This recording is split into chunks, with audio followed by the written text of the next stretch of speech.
China के दो बड़े बेसिस, एक तो एलएसी के ऊपर लद्दाख में पैगोंग झील के पास बनाया है और एक अरुणाचल प्रदेश में तवांग से करीब करीब 100 किलोमीटर की दूरी पर एक बेस, वहाँ पर उसने मिलिट्री बेस बड़े लेवल पे तैयार कर लिया है।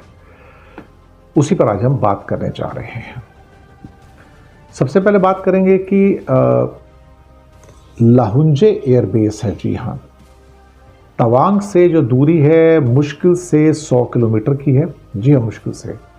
वहाँ पर सैटेलाइट पिक्चर्स आई हैं जिसमें बहुत सारे शेल्टर, हैंगर, एप्रन और जिस तेज़ी से चाइना अपनी क्षमता को वहाँ पर बढ़ाने का काम कर रहा है वो हैरान करने वाला है। ये चाइना का लाहुंजे एयरबेस है। ताज़ा तस्वीरें जो मिली हैं उससे ये पता लग रहा है कि वहाँ पर करीब करीब 36 मजबूत शेल्टर बनाए जा रहे हैं हेलीकॉप्टर्स के लिए और फाइटर जेट्स के लिए। 100 किलोमीटर की दूरी पर तवांग से है और ये कोई बहुत ज्यादा दूर वहां पर नहीं है। अस्सलाम वालेकुम दोस्तों, सिंध के बॉर्डर पर भारत 15,000 के करीब पाकिस्तान के खिलाफ फौजें ले आया है और वो मशकों के बहाने लाया है। हमेशा इसी तरह करते हैं कि मशकों के बहाने आते हैं और दोस्तों आकर पाकिस्तान पर हमला कर देते हैं। अभी अभी ऑपरेशन जो उन्होंने 100 काल से दूर किया था और पाकिस्तान ने फिर इनकी तैयारी कराए थे, तब भी वैसा ही किया था, अब भी ऐसा ही कर रहे हैं। तो इसके जवाब में पाकिस्तान ने तो खतरनाक किस्म की तैयारी की है और पाकिस्तान ने भी मशकों का आगाज वहां पर कर दिया है। इसके अलावा सर क्रीक पर पाकिस्तान ने एक बेस बना दी है। दोस्तों चाइना ने भी अपनी तरफ से काम शुरू कर दिया है। पाकिस्तान बांग्लादेश भी चला गया है। हमारे joint chief of defence staff वो भी अब बांग्लादेश में मौजूद है और दोस्तों वहां पर चिकन नेक पर भी धावा बोला जा सकता है अगर जंग होती है। उसके साथ अरुणाचल में चीन भी अपनी एक बेस को एक्टिव कर चुका है और दोस्तों वहां पर भी बड़ी आर्मी ले आया है। चीन ने डोकलाम के दोस्तों जो पेंगोसू लेक थी वहां पर भी एक बहुत बड़ी एयरबेस और दोस्तों आर्मी बेस भी बना दी है और वहां पर भी फौजें आ चुकी है। पाकिस्तान और भारत अभी तक जो जंगी हुई है दोस्तों सभी अपनी अपनी जगह पर वापस चले जाते हैं, कोई एक दूसरे का इलाका कब्जा नहीं करता। लेकिन आपको याद दिला दूं कि ये चीन जो है ना,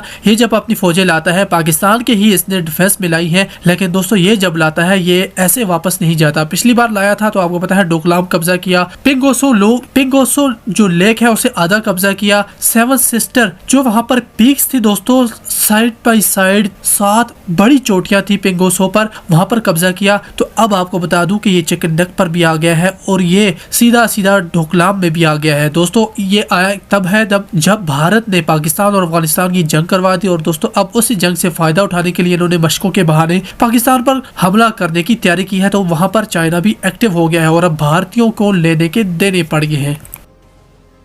अब इसका मतलब ये हुआ कि भारत को उस लेवल की तैयारी करनी पड़ेगी क्योंकि 100 किलोमीटर की दूरी अगर देखा जाए तो बहुत ज़्यादा नहीं होती एक फाइटर एयरक्राफ्ट के लिए। वो कुछ ही चंद मिनटों के अंदर ही वो बॉर्डर क्रॉस कर सकता है और किसी भी किस्म की एक बड़ी टकराहट की स्थिति के अंदर बहुत मुश्किल हो जाएगा कि आप वहाँ पर उसका सामना कर पाएँ। और फिर चीनी सेना की अगर इतनी बड़ी तैनाती वहाँ पर ऑलरेडी है और कभी ज़रूरत पड़े तो क्या भारत इतनी जल्दी बड़े हथियारों को ये वहाँ पर तैनात कर पाएगा क्या? कुछ एक्सपर्ट्स का कहना है कि ये एक तरह से एक अलार्म बेल है।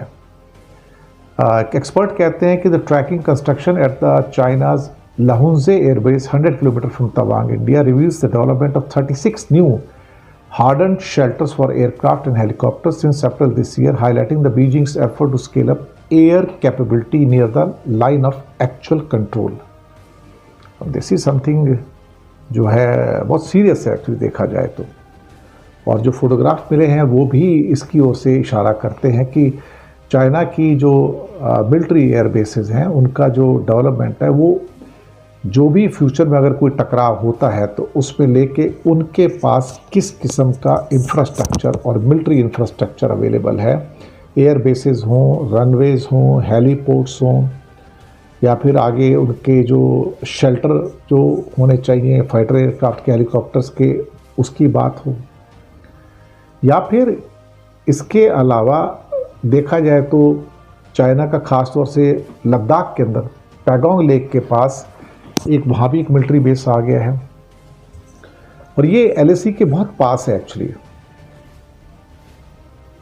पहले जहाँ पर एक हमारा कॉन्फ्लिक्ट हुआ था, ये उससे कोई बहुत ज़्यादा दूर नहीं है, हार्डली 38 किलोमीटर की दूरी पर है। वहाँ पर भी नए मिलिट्री बेसेस और बस्तियाँ बसाई गई हैं और उसका निर्माण का उद्देश्य उस क्षेत्र में मिलिट्री ठिकानों को मजबूत करना है। इसके आधार पर मिसाइल और बाकी जो सैन्य उपकरण हैं उन्हें छुपाने के लिए भी स्लाइडिंग छत और गैरेज और अन्य सुविधाएं भी उसमें शामिल हैं। स्ट्रैटेजिक उसका इम्पोर्टेंस है। भारत की जो प्रतिक्रिया है इस मामले में ये है कि वहाँ पर हम भी अपना जो पूरा का पूरा सामरिक तैयारी है उसको उसी रूप में रखें जैसे कि चाइना वहाँ पर कर रहा है। तो पैगोंग लेक के अगर दर्शकों को अगर पता होगा कि 2/3 हिस्सा चीन के पास है और 1/3 हिस्सा जो है उसका भारत के पास है। दोस्तों, जैसा कि वीडियो आप देख चुके हैं, इस वक्त मोदी की धज्जियां उड़ा दी गई हैं क्योंकि पाकिस्तान ने जो कदम उठाया है वो ज़बरदस्त कदम है, क्योंकि पाकिस्तान की आर्मी मुकम्मल तौर पर इस वक्त तैयार है। अब चाइना भी पाकिस्तान का साथ देने के लिए तैयार हो चुका है। चाइना की आर्मी भी इस वक्त बॉर्डर पर पहुंच चुकी है। अब भारतीयों की चीखें निकल रही हैं, भारतीय सहाफ़ी हों, एंकर हो, जर्नलिस्ट हों, सब ही चीख रहे हैं। उनका यही कहना है कि एक मरतबा हमने पहले भी देख चुके हैं कि पाकिस्तान ने भारत का क्या हाल किया है, अब दोबारा वही हाल होने वाला है। इसके लिए भारत को तैयार रहना चाहिए क्योंकि पाकिस्तान अब भारत को छोड़ने वाला नहीं है। अगर आपको हमारी इसी तरह की वीडियो अच्छी लगती है तो हमारे चैनल को सब्सक्राइब ज़रूर करें और घंटी के बेल आइकन को भी ज़रूर दबाएं।